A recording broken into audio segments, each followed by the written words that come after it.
The vast darkness of space had never seemed so oppressive to Captain Arya Novak as she stood on the bridge of the Terran Sentinel, her gaze fixed on the holographic display that dominated the center of the command deck.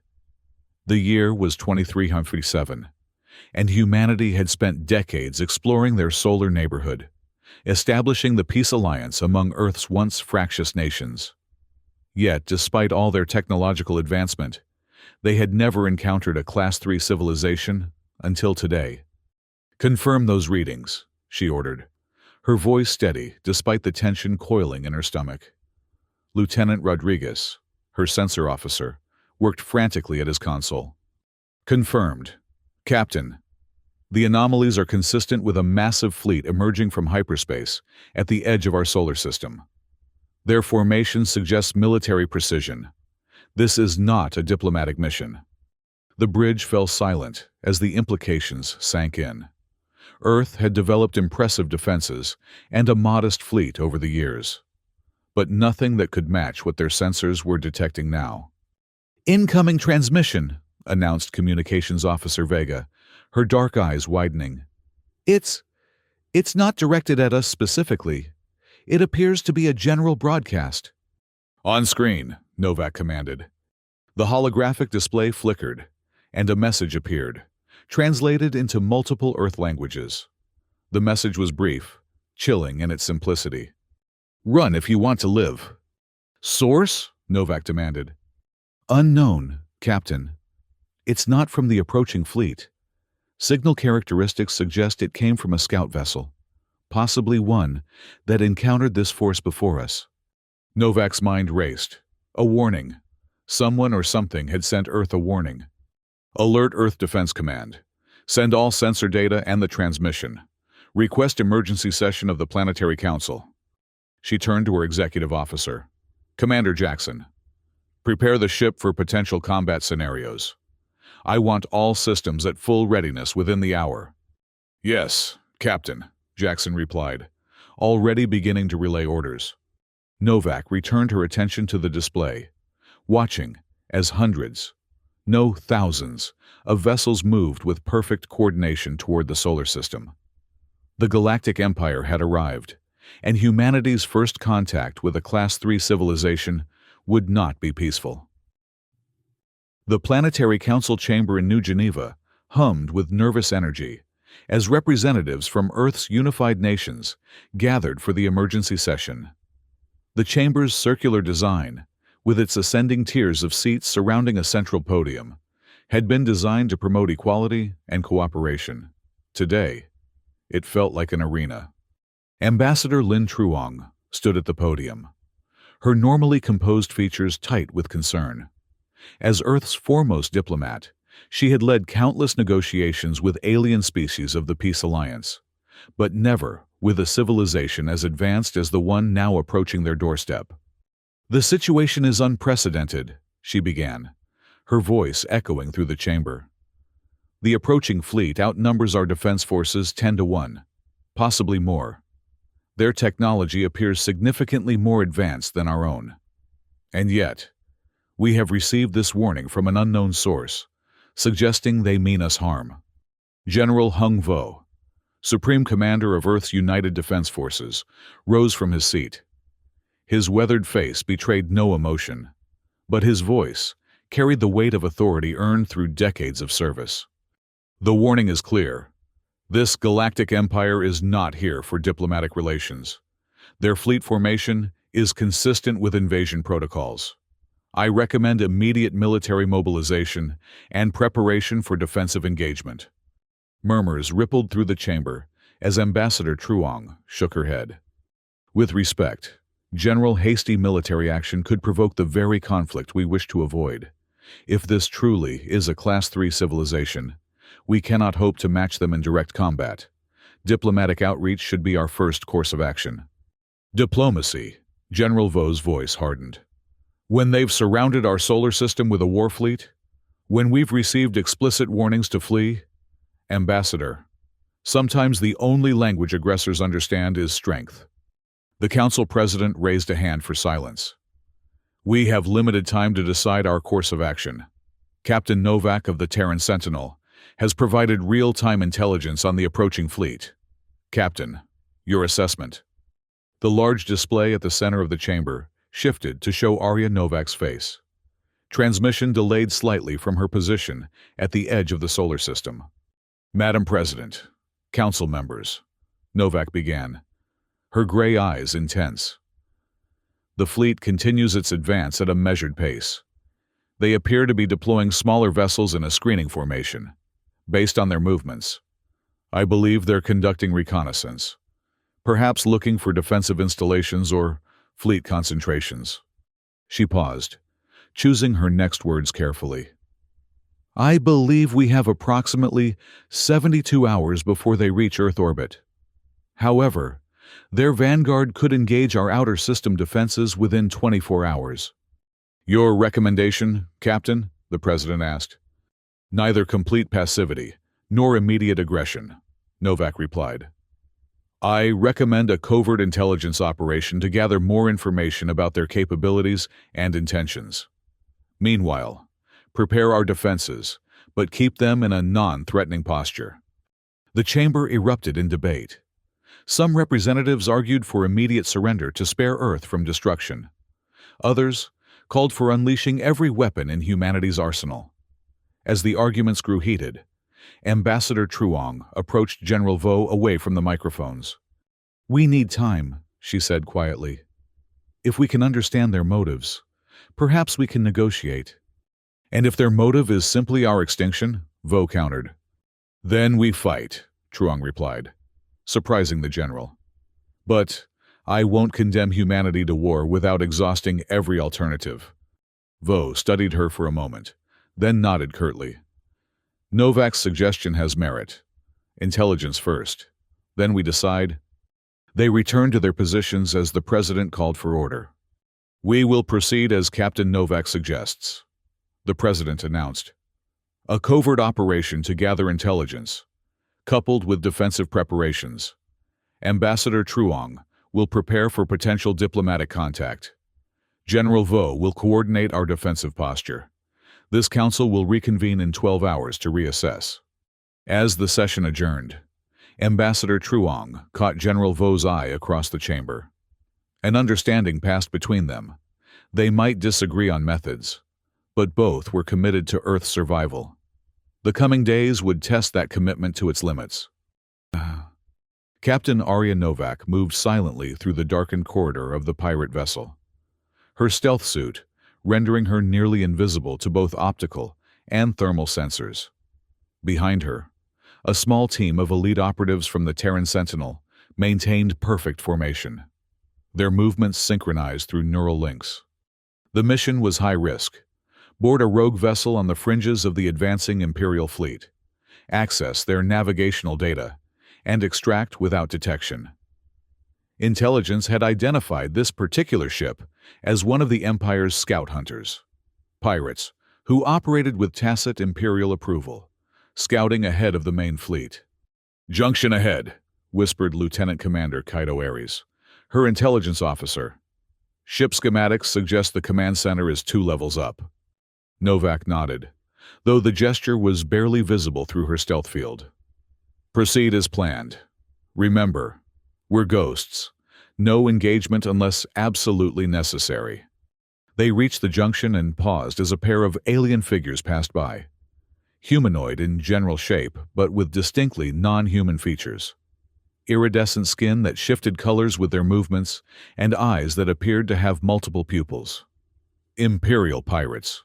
Not full military, judging by their casual posture and lack of uniform discipline. When the corridor cleared, the team ascended through a maintenance shaft, bypassing the main lifts where they might be detected. 2 decks up, they emerged into a dimly lit service corridor. Command center ahead, Ares murmured. 3 life signs inside. Novak gestured silently, and 2 team members moved to flank the entrance, while another prepared a localized EMP device, designed to temporarily disable systems without triggering ship-wide alarms. On my mark, she whispered, drawing a neural disruptor. The weapon would render organic targets unconscious, without permanent harm. important for maintaining deniability if discovered. 3, 2, 1. Mark. The EMP pulsed silently, and the team moved in perfect coordination. Within seconds, they had neutralized the 3 pirates and secured the command center. Ares, access their navigation system. Extract fleet deployment data. Yang, monitor ship systems for any alarm triggers. Matthews, secure the entrance. As her team worked, Novak studied the alien technology. Despite the vessel's piratical nature, the systems were far more advanced than Earth's best ships.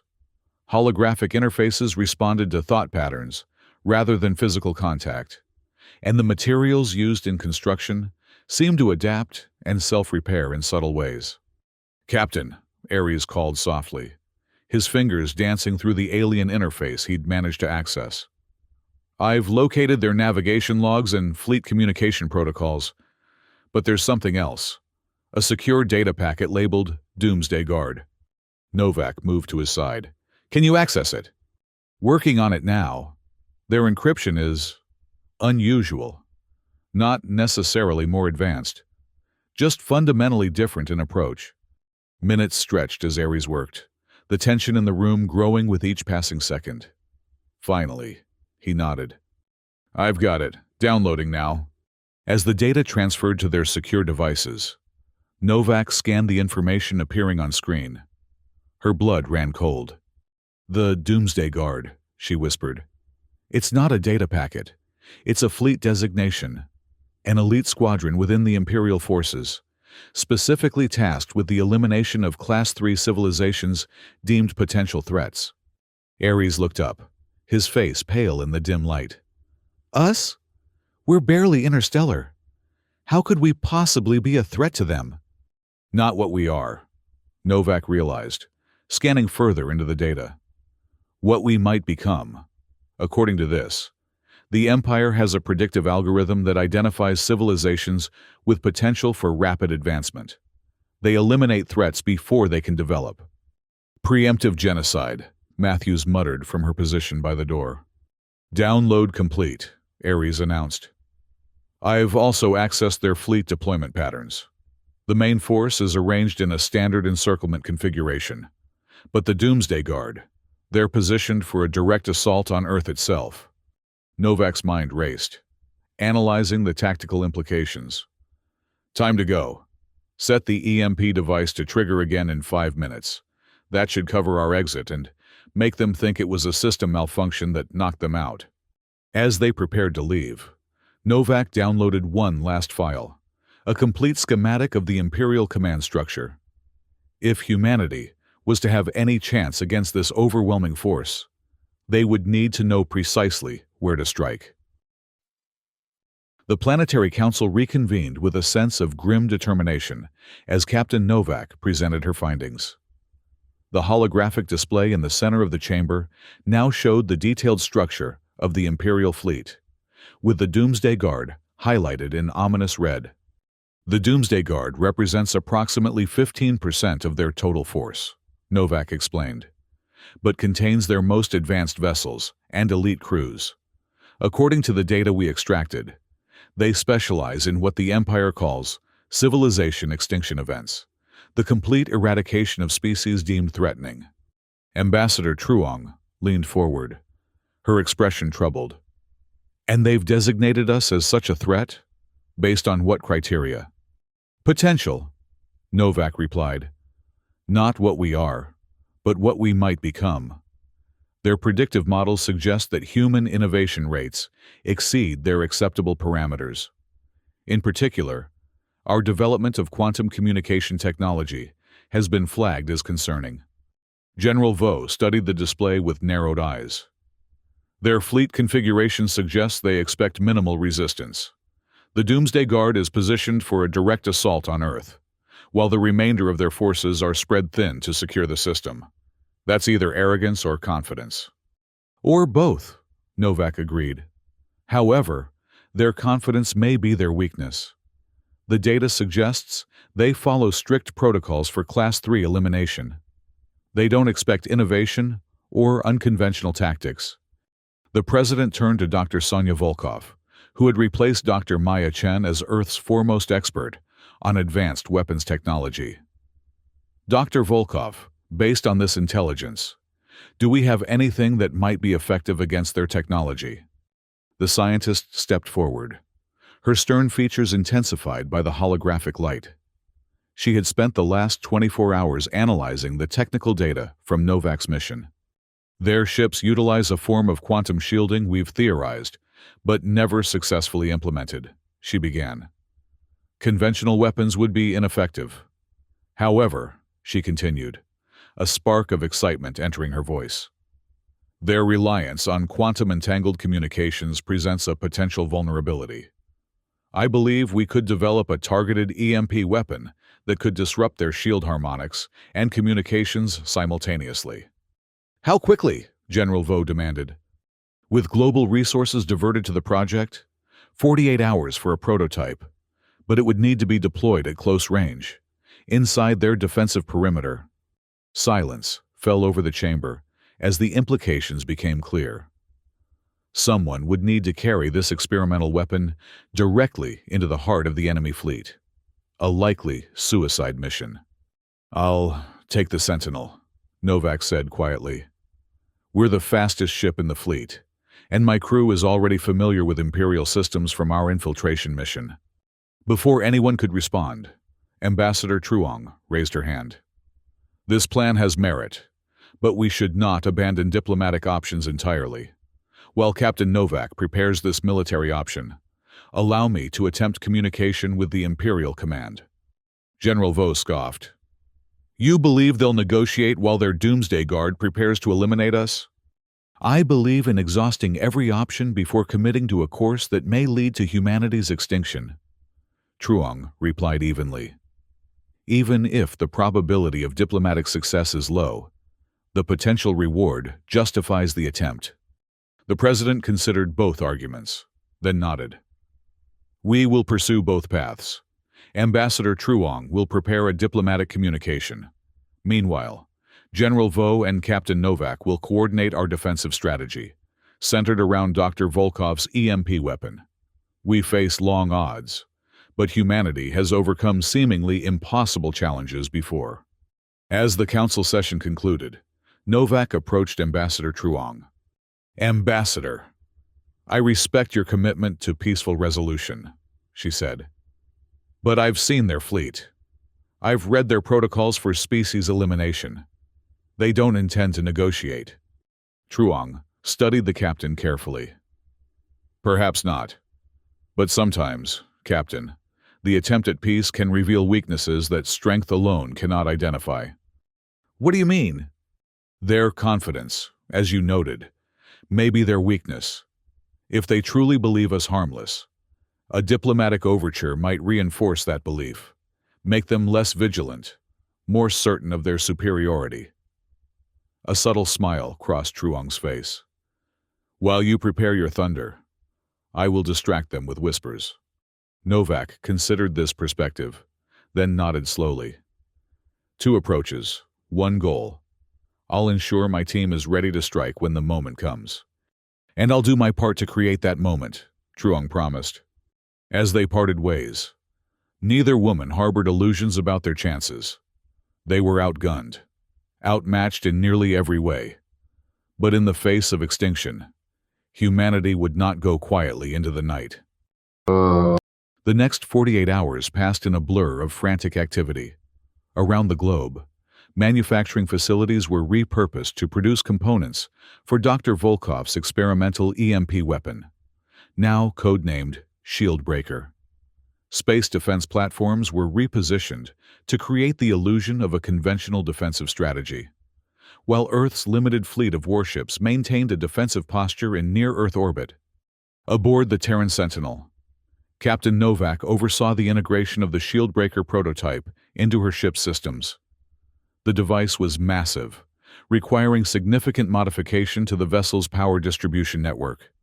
The theory is sound, Dr. Volkov explained as they stood in the Sentinel's engineering bay. The scientist had insisted on personally supervising the installation. The shield breaker generates a cascading quantum disruption that should temporarily collapse their shield harmonics and disable their communications. The effect will be brief, perhaps 2 minutes at most, but during that window, they'll be vulnerable. 2 minutes to strike at the heart of the Doomsday Guard, Novak mused. Not much time.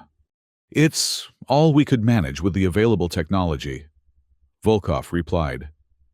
The difficulty was creating a disruption that affects their systems without disabling our own. We've had to install quantum isolation fields around our critical systems. Novak nodded. And the activation sequence? Once in position, you'll need to initiate a 30-second charging cycle. When the device reaches full power, it will automatically discharge. Volkov hesitated. Captain, there's something you should know. The power requirements for the shield breaker will temporarily disable your engines and weapons. You'll be defenseless during that 30-second window. So we need to be in exactly the right position before activation, Novak concluded. No room for error. None whatsoever. Novak was about to respond when her communications officer called over the ship's intercom. Captain to the bridge. Priority message from Earth Command. When Novak arrived on the bridge, she found her senior officers gathered around the central display, which showed General Vo's stern face. Captain, the diplomatic mission has failed, he announced without preamble. Ambassador Truong's communication was received, but ignored. The Imperial fleet has accelerated its approach. The Doomsday Guard will reach Earth orbit in less than 12 hours. Novak processed this information quickly. What about our defensive strategy? Proceed as planned. Ambassador Truong believes her message may have had some effect, even without direct response. The Imperial fleet has adjusted its formation, concentrating more forces around the Doomsday Guard. They're more cautious now, which means less spread out, Novak realized, potentially making our target more accessible, but also more heavily defended. Exactly. There's one more thing. Vo's expression grew even more serious. Solar forecasts indicate a major solar storm will reach peak intensity in approximately 10 hours. Under normal circumstances, we'd move our fleet to a safer position. But it might provide cover for our approach, Novak finished. The electromagnetic interference could mask our movements until we're in position. That's our assessment. It's risky. The same interference that hides you will also disrupt our communications and your navigation systems. You'll be largely on your own once the storm hits. Novak exchanged glances with her navigation officer, who nodded slightly. We can handle it, General. Request permission to deploy immediately. I want to be in position before the storm reaches full intensity. Permission granted. Earth's survival rests with you and your crew. Captain, make us proud. As the transmission ended, Novak turned to address her crew. This is what we trained for, against impossible odds, with everything at stake. I won't lie to you. Our chances of return are slim, but our mission is clear. Deliver the shield breaker to the heart of the Doomsday Guard and give Earth's defenses their opening. Commander Jackson, her executive officer, stood straighter. The crew is ready, Captain. We all volunteered knowing the risks. Novak nodded, feeling a surge of pride in her people. Then let's show this galactic empire that humanity won't be extinguished without a fight. Prepare for immediate departure. As the Terran Sentinel broke orbit and accelerated toward the approaching Imperial fleet, Novak felt a strange calm settle over her. Whatever happened in the coming hours would determine humanity's fate. They would either emerge as a recognized power in the galaxy or be remembered only in Imperial records as another extinct species. But she was determined it would be the former.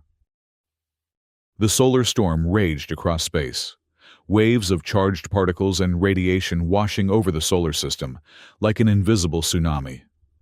Aboard the Terran Sentinel, the effects were immediately apparent. Instruments flickered, communications degraded to static, and the ship's hull vibrated with the energy bombardment. Shield status, Novak called over the noise. Holding at 63%, Lieutenant Yang reported. The quantum isolation fields are operating within parameters, but they're under significant strain. Novak studied the tactical display, which now showed only intermittent readings of the Imperial fleet ahead. The massive formation of ships had indeed concentrated around the Doomsday Guard, creating a formidable defensive screen. "Any sign they've detected us?" Commander Jackson shook his head. "Negative, Captain. All indications suggest they're focused on Earth. The solar storm appears to be masking our approach effectively." "Good. Maintain course and speed. We need to reach our deployment position in..." She checked the chronometer. 37 minutes to coincide with peak storm intensity. As they pressed forward, the interference grew worse. The tactical display failed completely for several minutes, then returned showing fragmentary data. Through the chaos, Novak could discern the outline of their target, the command vessel of the Doomsday Guard, a massive ship at the center of the Imperial formation. "Distance to target?" she asked. "Approximately 1.5 million kilometers and closing," the navigation officer reported. "We'll reach optimal deployment range in 28 minutes at current speed." Novak nodded. "Begin power redistribution for shield breaker activation. I want all systems ready for immediate deployment when we reach position." As her crew carried out their duties with practiced efficiency, Novak allowed herself a moment of reflection.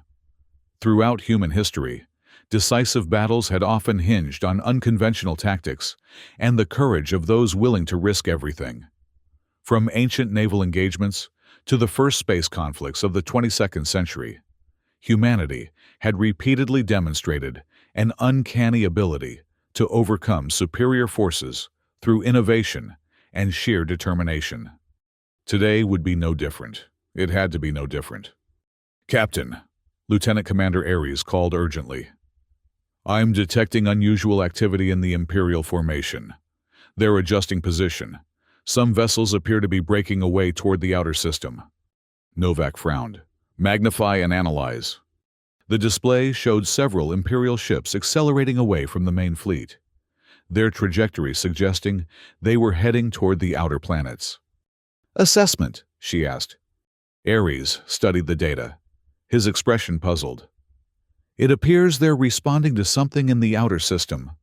Possibly they've detected some of our defensive installations and are moving to neutralize them. Or they're being cautious," Jackson suggested, "securing their flanks before the main assault." "Either way, it works in our favor," Novak decided. "Their formation is opening up. Helm, adjust course to approach Vector 7-3. Let's use this gap to get closer to our target." The Sentinel altered course slightly, accelerating through the electromagnetic chaos toward the now thinned section of the Imperial formation. For several tense minutes, they navigated through the storm, instruments fluctuating wildly as solar radiation bombarded the ship. "Entering optimal deployment range in 5 minutes, the navigation officer announced. Novak was about to acknowledge when the tactical display suddenly cleared, showing with alarming clarity the nearest Imperial vessels, much closer than expected. "Evasive maneuvers," she ordered sharply. "They're right on top of us." The Sentinel veered sharply, narrowly avoiding collision with an Imperial patrol craft. For a heart-stopping moment, Novak thought they'd been detected, but the Imperial vessel continued on its course, apparently oblivious to their presence. "The storm," Jackson realized. "It's affecting their sensors, too." "Let's not push our luck," Novak replied. "Resume approach, but maintain maximum distance from any Imperial vessels. We only need one clean shot at the command ship." They proceeded more cautiously now, weaving through the scattered Imperial formation. Ahead, the massive command vessel loomed larger on their displays, a behemoth of advanced technology, easily 10 times the size of the Sentinel. 2 minutes to optimal position, the navigation officer reported. "Begin shield breaker pre-activation sequence," Novak ordered. "All non-essential systems to minimal power. Divert everything we've got to the weapon and our stealth systems." As the crew prepared the experimental weapon, Novak studied the Imperial command ship. Its design was unlike anything in human experience, not merely larger, but fundamentally different in conception. The hull seemed to shift and flow, adapting to the solar storm's radiation in real time. No visible weapons protruded from its surface. Yet Novak had no doubt it could obliterate the Sentinel in seconds, if they were detected. "Shield breaker pre-activation complete," reported Dr. Volkov from engineering. "Ready for final deployment on your command." "Optimal position reached," announced the navigation officer. Novak took a deep breath. "All stop. Final systems check." Her officers reported in sequence, confirming all systems ready. The moment of truth had arrived. "Initiate shield breaker activation sequence in 30 seconds to discharge." The ship hummed as power flooded into the experimental weapon. On the tactical display, Novak watched the Imperial vessels, tense for any sign they'd been detected. 20 seconds. 15. The Sentinel's own systems began to flicker as power was diverted to the shield breaker. 10 seconds to discharge. Volkov's voice came over the comm. "Captain, I'm detecting an energy spike in the Imperial command vessel. I think they've spotted—" "Hold position," Novak interrupted. "We're committed now. 5 seconds. 4, 3, 2, 1. A soundless pulse erupted from the Sentinel, expanding outward in a perfect sphere of invisible energy.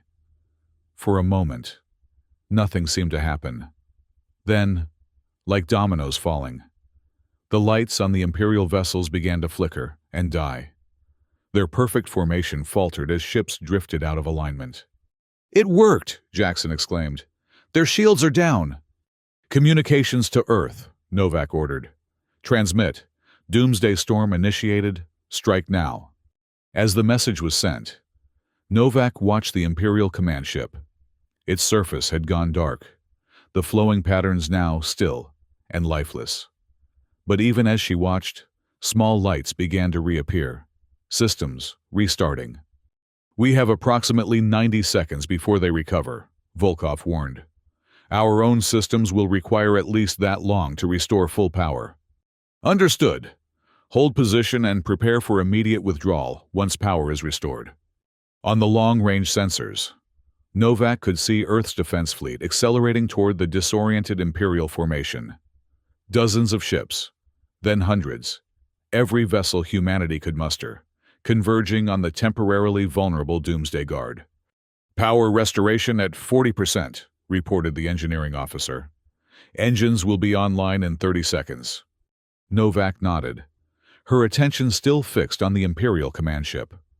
Something was happening there, faster than expected.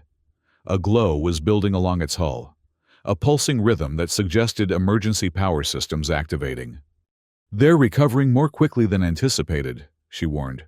"Prepare for—" Her words were cut off as the Sentinel rocked violently.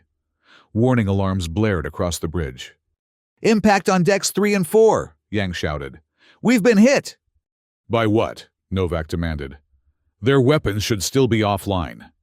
"Not weapons," Jackson replied grimly. "Look." The tactical display showed smaller Imperial vessels ramming their disabled compatriots, physically pushing them back into formation. It was a tactic no human commander would have considered, sacrificing ships to maintain position.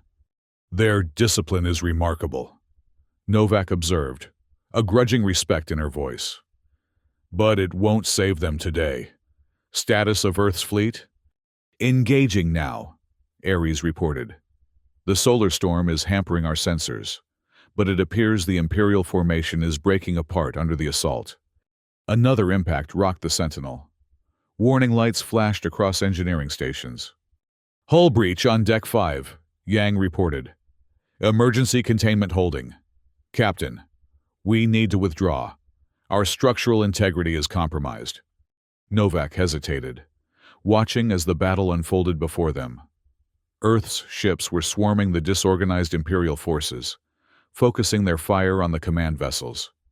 The Doomsday Guard was fighting back now, their systems partially restored, but the perfect coordination that had made them so formidable was gone. "Captain," Jackson pressed, We've completed our mission.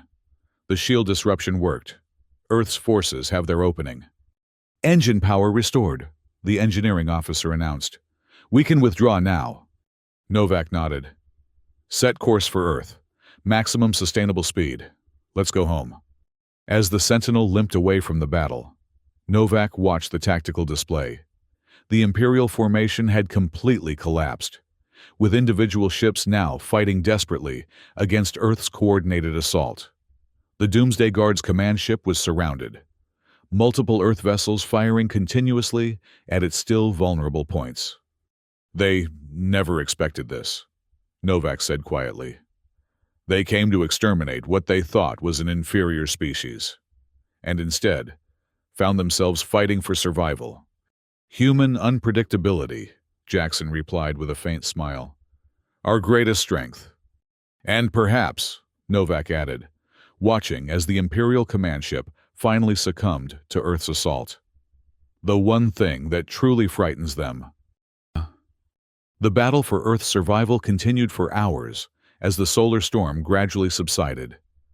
The Imperial fleet, deprived of its Doomsday Guard leadership and caught off guard by humanity's unconventional tactics, found itself fighting a type of battle it had never prepared for.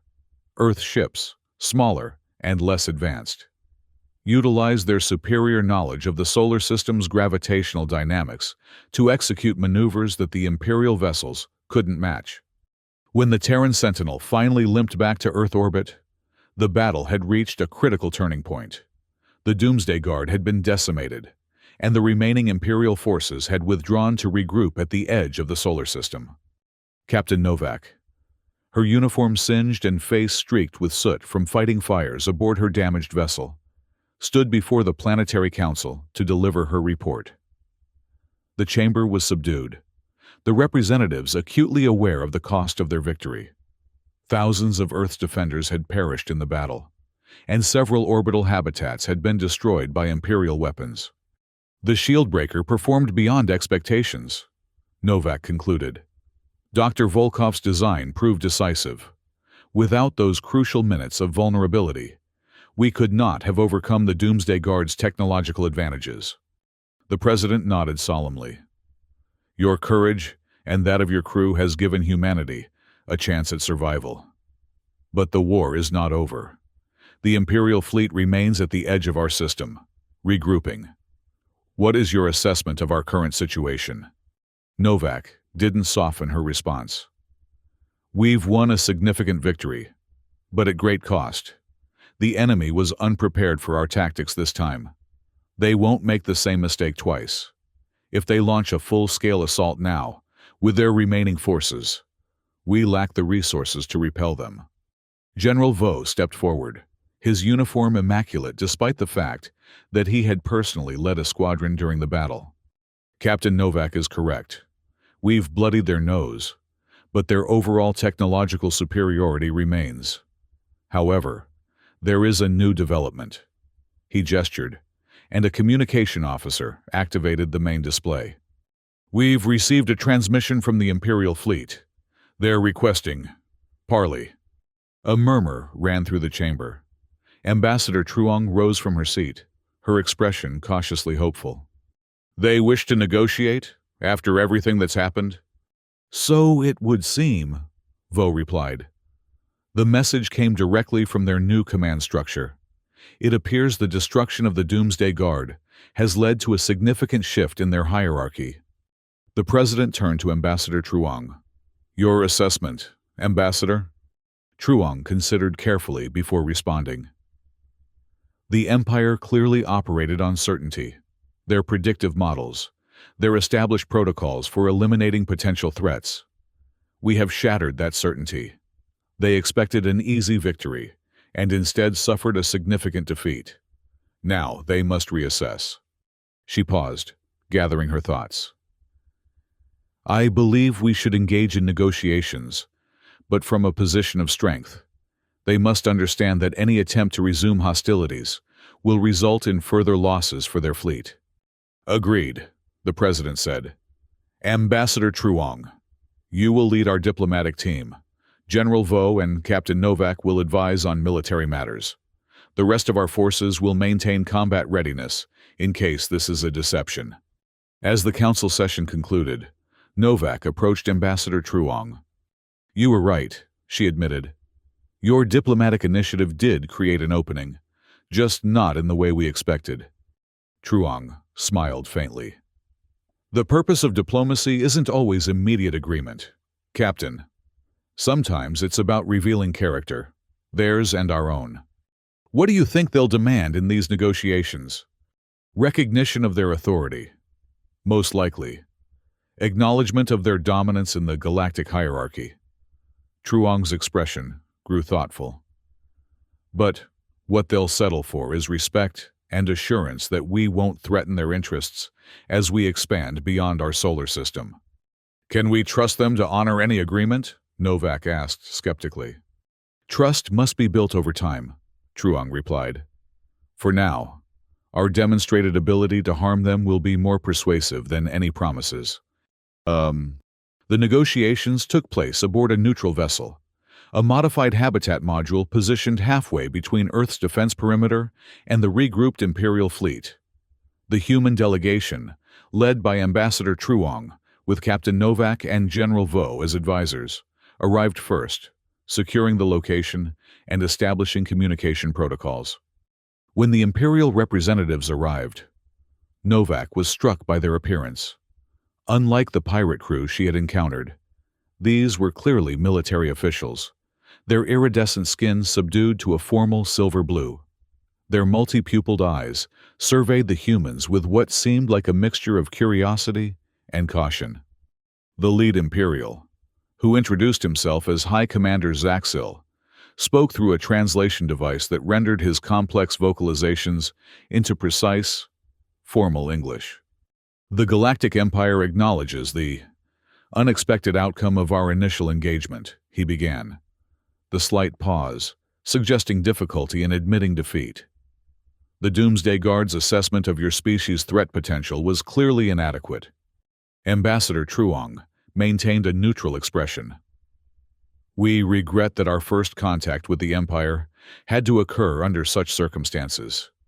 Humanity has always preferred peaceful relations with other civilizations. Yet you developed weapons capable of neutralizing our most advanced defensive systems." High Commander Zaxil observed. "This suggests preparation for conflict." "We call it insurance," General Vo interjected. "Throughout our history, we've learned that peaceful intentions must be backed by defensive capability." Zaxil's pupils contracted slightly, what Novak was beginning to recognize as their equivalent of a frown. "The Empire has maintained galactic stability for 12,000 years through preemptive action against emerging threats. Your species was identified by our predictive algorithms as having unusually rapid technological development patterns. The decision to eliminate your civilization was based on established protocols. Protocols that failed to account for our resourcefulness," Novak pointed out. "Perhaps your algorithms need revision." Ambassador Truong gave Novak a warning glance before addressing Zaxil again.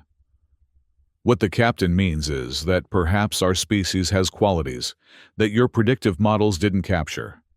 We don't seek conflict with the Empire. We seek recognition of our right to exist and develop without threat of extinction." Zaxil was silent for a moment, conferring quietly with his advisors in their native language. Finally, he turned back to the human delegation. "The loss of the Doomsday Guard represents a significant reconsideration point for Imperial policy. Your tactics were unlike any we have encountered in millennia. This suggests that our understanding of emergent civilizations may require adjustment." "Are you proposing peace, then?" Truong asked directly. "I am proposing reassessment," Zaxil replied carefully. "The Empire does not typically negotiate with Class 3 civilizations. Your advancement to Class 2 status was projected to occur no sooner than 300 years hence. Yet your defensive capabilities suggest a potential acceleration of that timeline." General Vo leaned forward. "Let's be direct. Are you withdrawing your forces from our system?" "That depends on the outcome of these negotiations," Zaxel responded, "The Empire requires certain assurances before we can consider your species. Non-threatening." Ambassador Truong nodded. "We are prepared to discuss mutual assurances, but any agreement must acknowledge humanity's sovereignty over our solar system and our right to continued technological development." What followed was hours of intense negotiation, with Zaxel frequently consulting with his superiors via quantum communication devices.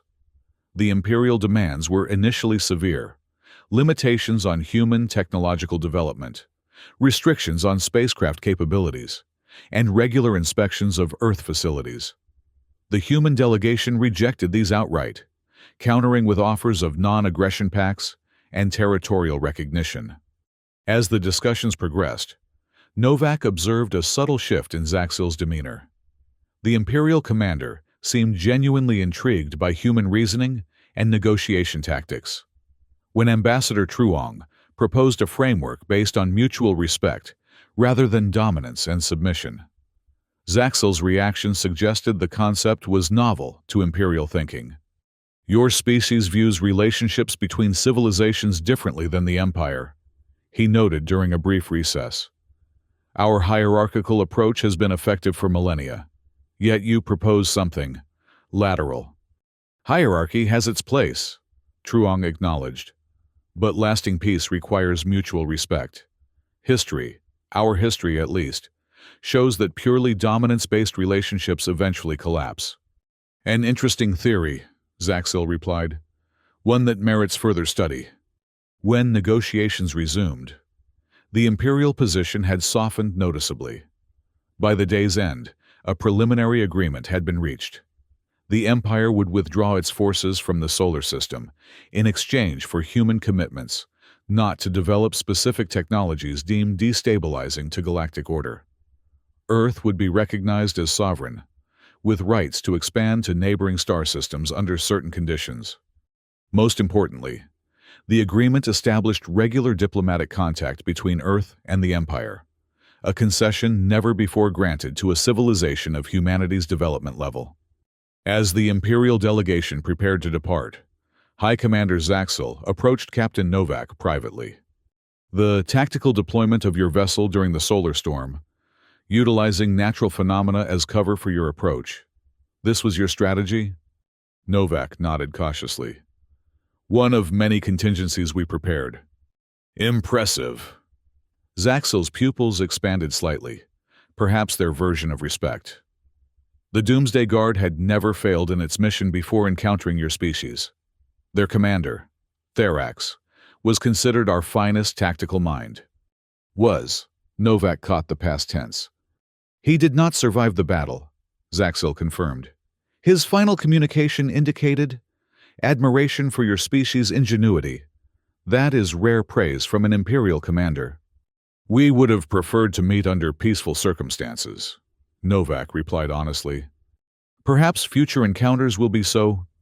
Zaxel paused, seeming to choose his next words carefully. "Your Ambassador Truong speaks of mutual respect between different civilizations. This concept is not entirely foreign to the Empire, merely unpracticed in recent millennia. It may be that your species has something to teach us, after all." With that cryptic statement, he rejoined his delegation, leaving Novak to wonder if they had gained more than just survival in this confrontation. 2 months later, Captain Arya Novak stood at the observation deck of the newly constructed Lunar Peace Station, watching as Ambassador Truong and the Imperial emissary signed the formal treaty that would henceforth be known as the Space Dawn Accord. The document, displayed on screens throughout the solar system, established the foundation for what both sides hoped would be a lasting peace. General Vo joined her at the viewport, his usual stern expression softened by the historic moment. "Did you ever imagine this outcome when we first detected their fleet?" he asked quietly. "Never," Novak admitted. "I was prepared to die taking down as many of them as possible. The idea that we'd be signing a treaty with them seemed impossible. Yet here we are." Vo gestured toward Ambassador Truong, who was now exchanging formal statements with the Imperial representative. She never lost faith in the possibility of peace, even when I was convinced war was our only option. And you never wavered in your determination to defend Earth, even when others counseled surrender, Novak pointed out. It took both approaches to reach this moment. Vo nodded thoughtfully. Strength and wisdom, working in concert. Perhaps that's the lesson here. The ceremony concluded with the activation of a symbolic quantum entanglement between Earth and the Imperial homeworld, a direct communication link that would allow for ongoing diplomatic relations. As the assembled dignitaries applauded, Novak reflected on how much had changed in such a short time. Earth had suffered losses, certainly. The battle had claimed brave souls and damaged infrastructure that would take years to rebuild. But humanity had gained something perhaps more valuable: recognition. No longer would they be viewed as merely a potential threat to be eliminated. They had earned their place among the stars through courage, innovation, and ultimately, the wisdom to seek peace from a position of strength. As the formal reception began, Ambassador Truong broke away from the diplomatic circle to join Novak and Vo. The Imperial emissary informed me that the Doomsday Guard has been officially disbanded, she told them. Apparently, our encounter has prompted a significant re-evaluation of Imperial policies toward emerging civilizations. They're afraid we might teach others our tricks, Vo suggested with a hint of satisfaction. Truong smiled. Perhaps. Or perhaps they've recognized that diversity of approach strengthens rather than threatens galactic stability. Their civilization has existed for thousands of years by enforcing conformity and eliminating potential rivals. Now they face something new, a species that confronted them as equals despite technological disadvantages. What happens now? Novak asked. Now we build, Truong replied. We continue developing, exploring, learning, but with awareness that we're part of something larger. The treaty includes provisions for knowledge exchange. We'll learn from them, and they from us. And if they decide to renege on the agreement? Vo asked. Ever the pragmatist. Then we'll be better prepared than we were before, Truong acknowledged. But I believe this peace has a chance to last. Not because of promises made today, but because both sides have seen what the alternative costs. As the Earth's sun set beyond the lunar horizon, casting long shadows across the station's gleaming surfaces, Novak found herself filled with cautious optimism. Humanity had faced extinction and emerged not just alive, but recognized, their potential acknowledged rather than feared. The warning that had started it all, run if you want to live, had proven prophetic, though not in the way its sender had intended. Humanity hadn't run from the Empire. They had run toward their own potential, unleashing capabilities that surprised even themselves. And in doing so, they had changed not just their own destiny, but perhaps the Empire's as well. It was a new dawn indeed, for Earth and for the galaxy beyond.